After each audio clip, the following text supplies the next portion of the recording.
These 7 traits make you a magnetic person. We all know someone magnetic.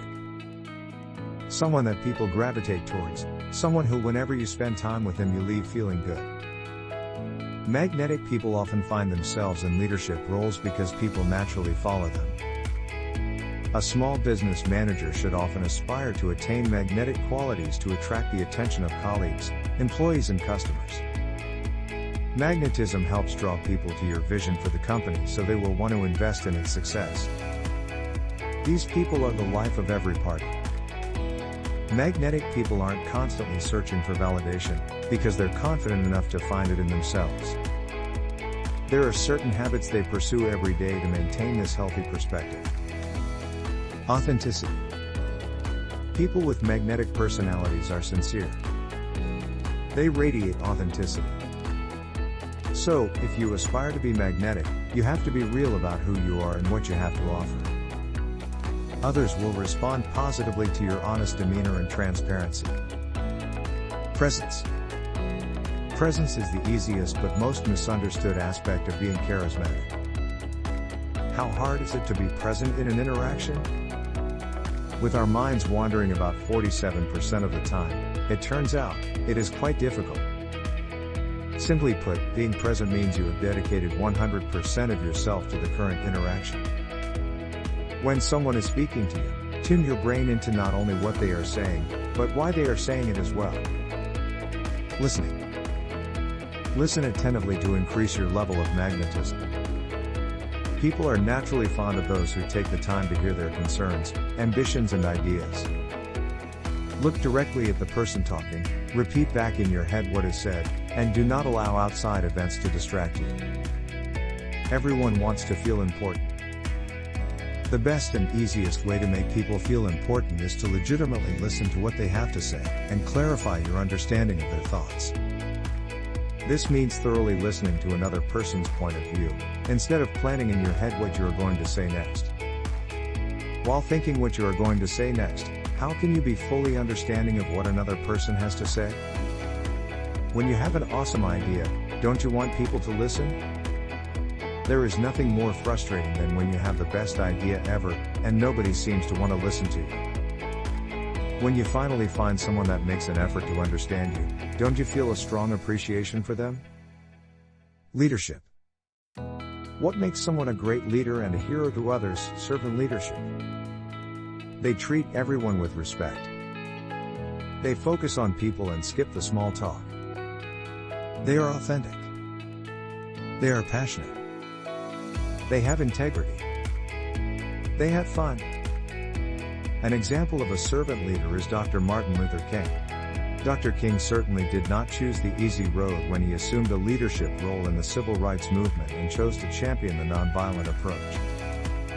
He knew that approach would be more difficult, but he also knew it would ultimately be more beneficial to those he was trying to serve. Even more servant-like was Dr. King's well-known desire to not be remembered for the prizes and accolades he won in life, but for his role in driving towards social justice. In other words, he cared more about how he helped others than about any recognition he could ever receive. Power. Power is one aspect of charisma that most people find difficult. Power is critical to charisma, simply due to the fact that powerful people attract attention. When you have some kind of desirable knowledge or expertise, people will follow you. Studies show that nonverbal communication, also known as body language, makes up around 60% of all interpersonal communication. This implies that your body language is more important than the content that comes out of your mouth. In order to convey power, it is important to have dominant body language. Claim territory with your body. Take up space by comfortably spreading out your arms and legs. Keep your chin up, sit up straight, yes, mother, and pull your shoulders down and slightly back. One last key to projecting power is to have good vocal tonality. Make sure that your vocal intonation does not rise excessively at the end of your sentences, as it often does when you ask questions. This indicates weakness, indecisiveness, and neediness. A recent study done by Quantified Impressions, an Austin, Texas, communications analytics company, show that the sound of a speaker's voice matters twice as much as the content of what they are saying. Would you agree? Warmth. Warmth, unlike presence and power, is the factor that makes you approachable. Warmth is somewhat related to presence, but is more related to providing a feeling of comfort to those you are interacting with. To be warm, it helps to treat others as equals, even though you may be much higher on the social ladder. Making people feel important makes them feel good, and if you are able to become a source of these feelings, people will be attracted to you. The key to generating massive amounts of charisma is to mix these three qualities in the right proportions. Too much warmth without power can come across as needy.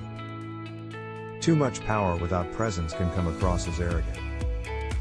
Too much presence can come across as creepy. You get the picture. Humor. As a good friend of mine says, you know who you are, you need to play to your strengths. This characteristic may not be the one for you to focus on, you may be more energetic, or rely more on your intellect, but this is one that has formed a big part of who I am. Regardless, you need to be able to laugh about yourself and situations. Having a good sense of humor is a positive quality that will attract followers. You don't have to be funny or witty, but you should be able to see the humor in life and business. So, those are my top traits. What are yours?